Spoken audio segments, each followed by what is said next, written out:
وہ حرف راست کے مجھ کو سکھا گیا ہے جنوں، خدا مجھے نفس جبرائیل دے دکھا۔ فرعون کے تذکرہ کرتے، اس کے ظلم کی باتیں بتاتے اور اس کے تکبر کے طوفان کی تصویر کھینچتے ہوئے دنیا بھر کے لکھنے والے اسے ایک ایسا شخص بنا کر پیش کرتے ہیں جس نے اپنی طاقت، قوت اور استعداد سے اقتدار حاصل کیا، اپنی چالوں سے اسے دوام بخشا اور پھر اپنے محکوموں پر زندگی تنگ کرتے۔ فرعون کے خدائی دعووں کا ذکر کرتے ہوئے بھی اسے ایک صاحب اختیار بادشاہ کے طور پر پیش کیا جاتا ہے، جس کے پاس مصر کے خزانے موجود تھے، وہ جس کا چاہتا رزق روک لیتا اور جس کا چاہا فراخ کر دیتا۔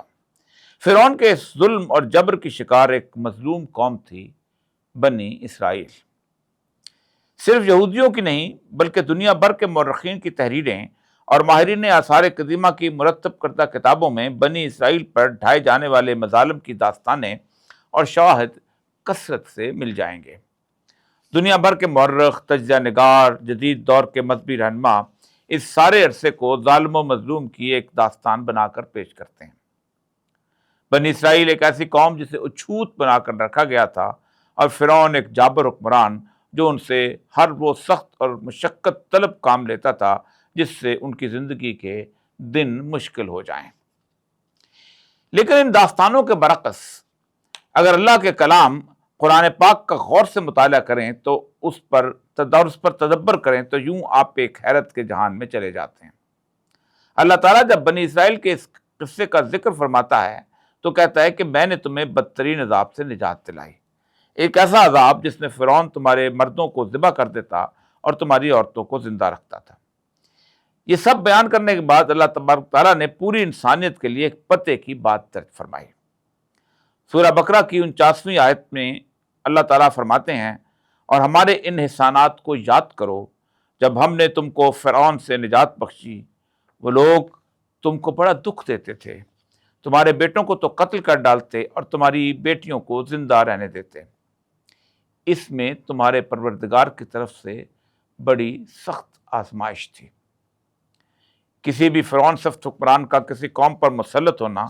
اللہ کی طرف سے اس قوم کے لیے ایک آزمائش ہوتی ہے، اور اس ظلم و جبر سے نجات بھی اللہ تبارک و تعالیٰ ہی عطا کرتا ہے۔ اس بنیادی اصول کو اللہ قرآن پاک میں ایک اور جگہ بیان فرماتا ہے،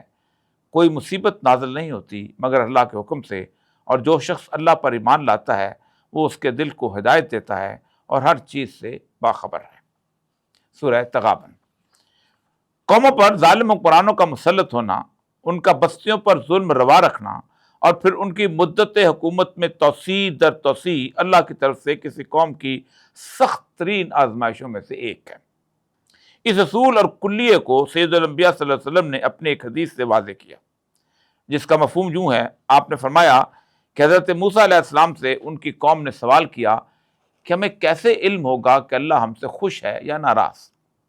حضرت موسیٰ نے جواب دیا، جب اللہ تم سے خوش ہوتا ہے تو تم پر بہترین حاکم مسلط کرتا ہے، اور جب وہ ناراض ہوتا ہے تو بدترین حاکم تمہارا جینا دوبر کر دیتے ہیں۔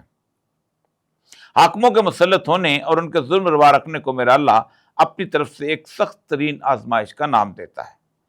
اگر اس آزمائش کے دوران آپ اسی اللہ کی طرف رجوع کر لیں، اس سے مدد مانگ لیں، اسے ٹالنے کے لیے اپنے گناہوں سے استغفار کر لیں تو یہ آزمائش ٹل جاتی ہے۔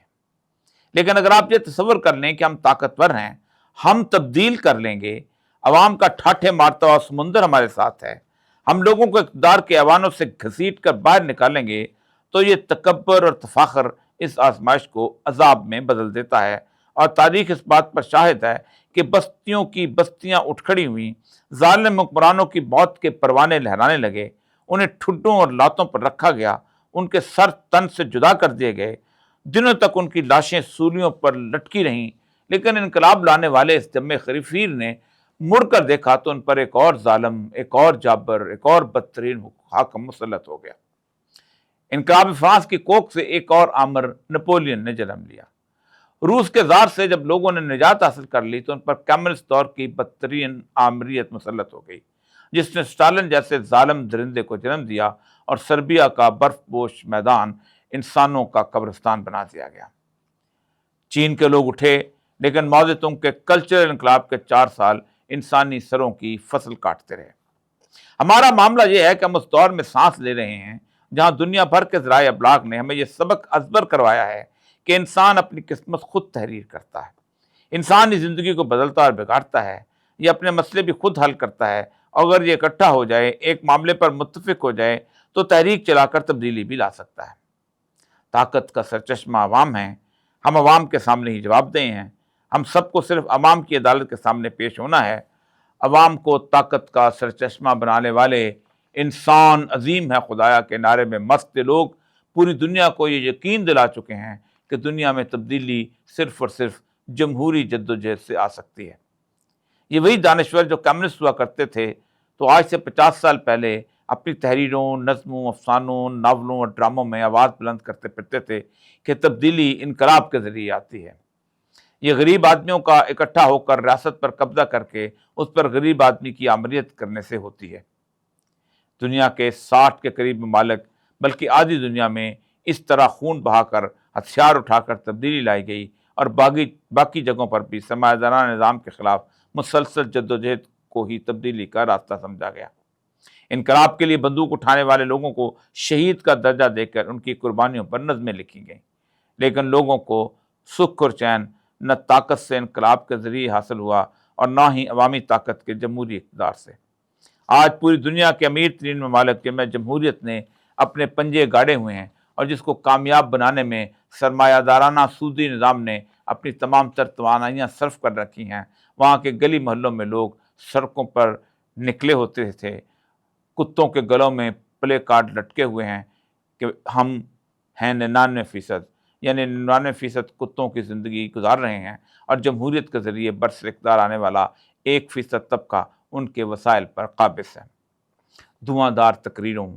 ٹیلی ویژن کے مذاکروں اور ٹھاٹھے مارتے عوام کے سمندروں والی ریلیوں کے موسم میں صرف ایک بات یاد کرانا چاہتا ہوں کہ اگر تبدیلی کی ساری جدوجہد میں میرے اللہ سے درخواست شامل نہ کی گئی، اس سے منت و زاری موجود نہ ہوئی، اس ذات والا صفات کی طرف رجوع موجود نہ ہوا، تو یہ ساری محنت، ساری جدوجہد ہمیں ایک ایسے موڑ پر لا سکتی ہے جس سے عوام کو مایوسی کے افسانوں کے سوا کچھ نہیں ملے گا۔ اللہ نے واضح کر دیا ہے، اللہ اس قوم کی حالت نہیں بدلتا جس کو اپنی حالت کے بدلنے کا خیال نہ ہو۔ یعنی عوام کی حالت صرف اللہ بدلتا ہے، عوام کا کام تو بدلنے کا تصور دل میں لانا اور اس سے جدوجہد کرنا ہے، پھر اللہ حالات بدل دیتا ہے۔ لیکن اگر ذہنوں میں صرف یہی تصور بٹھا لیا جائے کہ حالات تو عوام بدلتے ہیں، عدالت تو بس عوام کی ہے، اور طاقت کا چشمہ بھی وہی عوام ہے، تو پھر مایوسی کے اندھیروں کے سوا کچھ نہیں ملے گا۔